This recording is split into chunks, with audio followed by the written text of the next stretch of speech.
कधीच नाही चुकणार तुमचे फेवरेट टीव्ही शोज झी5 सोबत, तेही एकदम फ्री. अप्पे, मला तुझ्याशी जरा बोलायचं होतं. या सरकार मुद्द्यावर काय झालंय बोला. म्हणजे मी अप्पे, हे बघ, मनीच्या नावावर मी जी जमीन केली आहे ना, ती आधीच 5-7 लोकांच्या नावावर आहे. काय म्हणजे तुम्ही मावशींना फसवलंय? हो. तुम्ही का करता सरकार असं? मला सतत असं वाटतं की आता हे शेवटचं संकट असेल, पण नाही, तुम्ही काहीतरी पुढे वाढूनच ठेवता सरकार. मी मुद्दाम नाही केलेलं. हे तर ठरलेलं वाक्य आहे तुमचं. ऐकून तर घे. सरकार काय ऐकून घेऊ? अगं मी खरंच तिच्या नावावर जमीन करणार होतो. रुक्मिणीच म्हणाली की त्या मनीच्या नावावर काही करायचं नाही म्हणून. वा, सरकार मला तुमची गंमतच वाटते हो.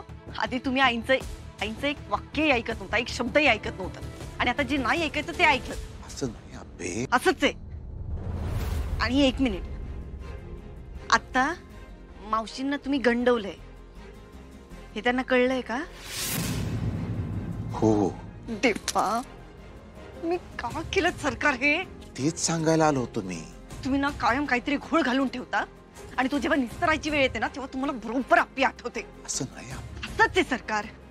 मला ना स्पष्ट असं वाटतं की तुम्ही फक्त आईचं नाव पुढे करताय. त्या प्रॉपर्टीचा मोह तुम्हाला सोडवत नाही. अप्पे, असं नाही. हे एवढं सगळं झाल्यावर अक्कल आली आहे मला. आता त्या प्रॉपर्टीचं काही पडलेलं नाही मला. मला माझं घर महत्वाचं आहे, ते वाचवायचंय अप्पे, आणि म्हणून तुझ्याकडे आलोय. या मनीचा डाव आज काहीतरी वेगळा वाटतोय मला.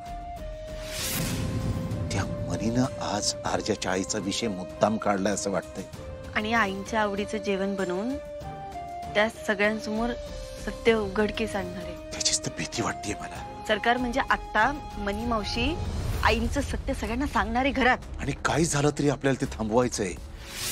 अप्पे, विण्याला आणि आर्याला यातलं काही कळता कामा नये असं मला मनापासून वाटतंय आता. तुम्ही या जमिनीचा गोळ घातलाच नसता तर ती बाई कशाला काय बोलली असती सरकार? अप्पे, अगं सरकार तुम्ही ऐका, तुम्ही खरंच जाईत ना. हे बघ अप्पे, पुन्हा असं काही होणार नाही. सरकार हे वाक्य तर खरंच बोलू नका. तुम्ही खरंच जाईत ना, मी हात जोडते. तुम्ही जाईत ना सरकार, जाईत ना.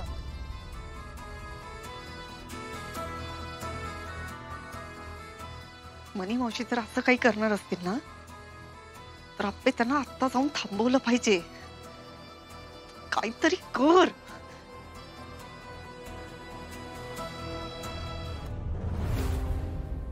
तुझं काय चाललंय?